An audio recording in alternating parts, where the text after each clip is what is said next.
jango'ja dallarda yurt qayg'usi yo'lida o'tmoqda. Yurt tinch, osoyishta bo'lganda men ham olim bo'lurmidim? Afsuski, mening yoshligim yurtni chingiziylardan ozod qilish yillariga to'g'ri keladi. Ulug'bek ilm yo'lidan borsa, men rozi edim. Bizning avloddan ham olim va fuzolar chiqmog'i kerak. Bu yurtdan Ahmad Farg'oniy, Muso Xorazmiy, Ibn Sino, Imom Buxoriylar chiqqanlar va ilmning dorug'ini jahonga yoyganlar. Bobojon, niçin yarım tunda orom olmasdan samoga ko'z tikib o'tiribsiz? Bu sizning yulduzlaringiz, Mirzom. Men a'larga tikilib, kelajagingiz haqida so'zlashmoqdaman. A'lar neni bashorat qilurlar, bobojon? Aytadilarki, Ulug'bek qilichdan ko'ra ko'proq kitobga mehr qo'ygan emish. Shu gap rostmi? Rost, bobojon, rost. Sizning yulduzlaringiz meni dunyoning narigi chetiga ham adlashtirmay olib borurlar. Mening yulduzim esa sizga zafarlar olib keltirurlar, bobojon. Sohibqiron suyukli nevarasining nimaga shama qilayotganini darhol aytadi. Hindiston yurishi og'ir bo'lgan.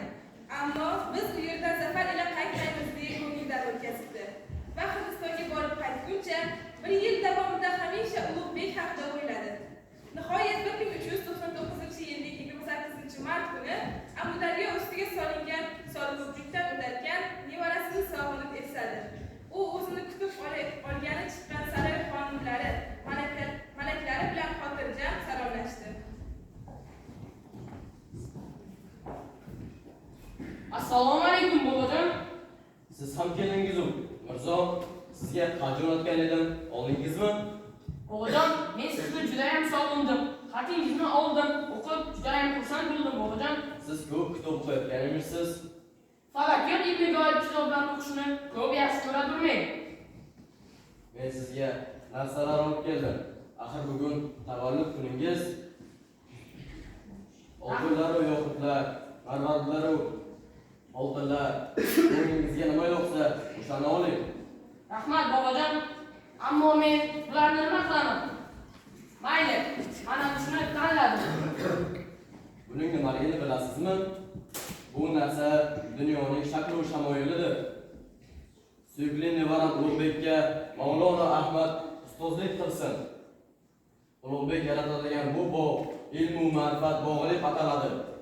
Bu bog'ning mevalari kitoblardir. Daraxtlari esa hikmatlar sanaladi. Bir kun kelib men ham, sen ham bir ho'sh tuproqqa aylanamiz. Ammo Ulug'bek yaratadigan bu bog' abadiy yashnab turadi.